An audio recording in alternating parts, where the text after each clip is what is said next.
இந்த நன்றி பாராட்டு விழா விவசாயிகளுக்கு எடுக்கின்ற பாராட்டு விழாவாக நான் கருதுகின்றேன். எனக்கு கிடைத்த பாராட்டு விழாக நினைக்கவில்லை.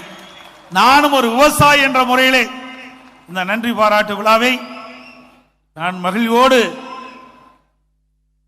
என் எண்ணமெல்லாம் விவசாய மயில் இருக்கின்றது. நான் எத்தனையோ நிகழ்ச்சிக்கு கலந்து கொண்டு பேசியிருக்கின்றேன். ஆனால் இன்றைய நிகழ்ச்சி தான் என் உள்ளத்தில் மகிழ்ச்சியான நிகழ்ச்சியாக நான் பார்க்கிறேன்.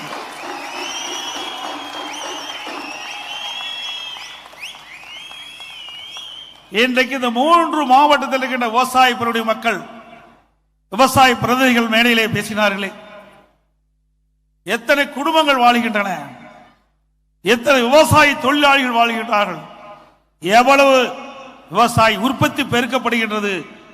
அப்படி ஒரு நல்ல பல திட்டத்தை இந்த 3 மாவட்டத்தில் உங்கள் மூலமாக நிறைவேற்றப்பட்டதற்காக விவசாயிகள் எல்லாம் ஒன்றாக சேர்ந்து இந்த அத்திக்கட அவனாசி கூட்டமைப்பினர் நடத்துகின்ற பாராட்டு உண்மையிலேயே நான் மகிழ்ச்சி வருகின்றேன். நான் பிறந்த பிறவி பயனை அடைந்து விட்டேன்.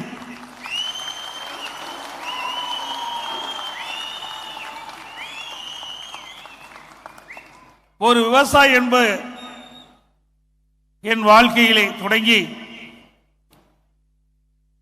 நான் முதலமைச்சர் ஆவேன் என்று கனவில் கூட நினைக்கவில்லை. இதே புரட்சி தலைவி அம்மா அமைச்சரவையிலே எனக்கு நெடுஞ்சாலைத்துறை அமைச்சராக முதலிலே வழங்கினார்கள். உங்களுடைய அதிர்ஷ்டமோ என்னமோ எனக்கு பொதுப்பணித்துறை அமைச்சரும் கூடுதலாக ஒரு பொறுப்பை கொடுத்தார்கள்.